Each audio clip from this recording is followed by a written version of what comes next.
when I started, like I said, I had no plans on DJing. I wasn't really interested in being a DJ, being married to one of the DJs of all DJs. So, but Louis would always say to me, you should play music. You should play music. You have a good ear, because I do collect music, and especially music from my country and from Africa.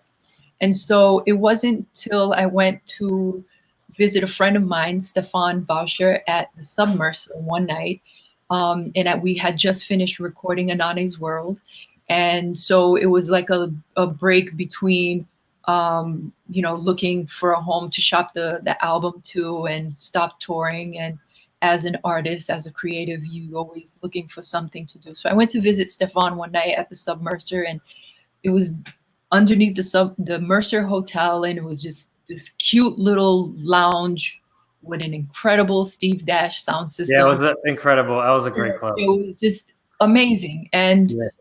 so I'm there one night, and I'm talking to Stefan, and I'm like, wow, this is so cool. And this is, I mean, the vibe was eclectic. The DJ that night was just playing everything, everything. And Stefan was like, well, do you DJ? I'm like, no, but I play music. I've done part whatever. He's like, you should calm down and play sometime. It's nothing serious. It's just creating a vibe. Just play what you want. I'm like, you know what? So I came home. I told Louis, I'm like, I'm gonna take his offer on it. So I remember setting up exactly where I am right now, this little console I have here, coming home and just burning CDs all night, burning CDs of all the music that I liked. And so he gave me, it was a Saturday night, and I played from 11 p.m. to 5 a.m.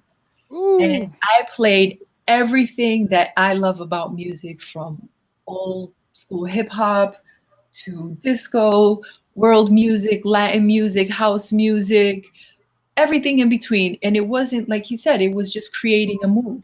So that night he said, listen, some of our clients asked who you were, would you like to come back? Like, okay. So I'm like, all right, I think it's getting serious. So I come home and I What's pack. going on here? You get model scouted on the walking around the streets in New York.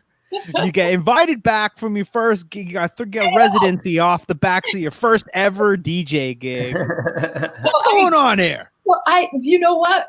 I don't know.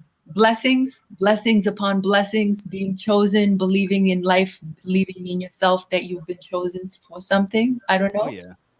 And so I just started practicing. And the second time I went, he said, listen, let's do a residency. Why don't you do it once a month here? And I'm oh, cool. I couldn't believe, I'm like, are you sure?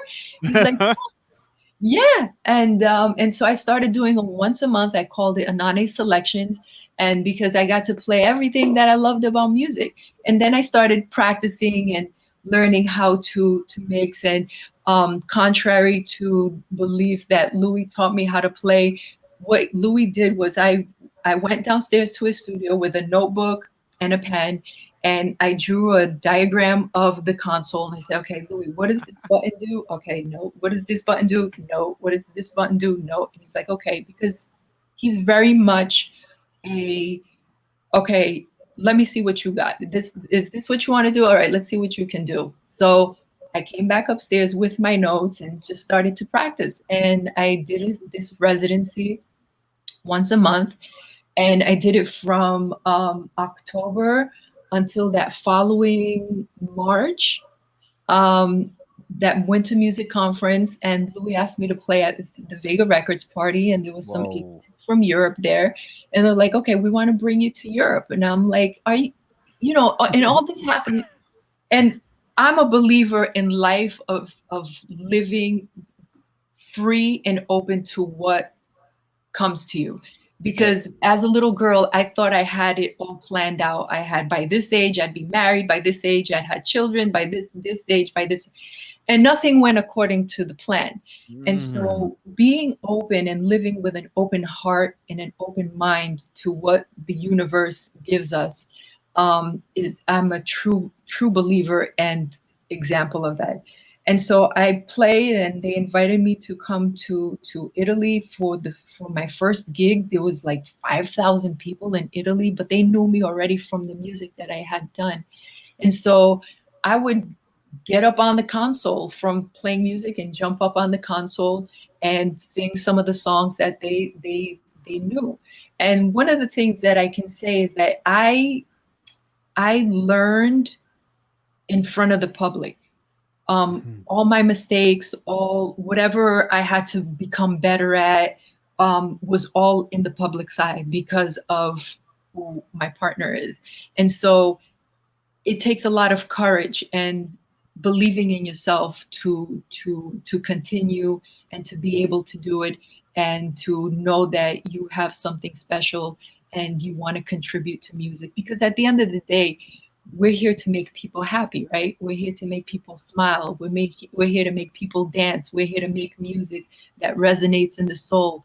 We're here to vibrate the world through the music that we do. That in a nutshell, that's my job.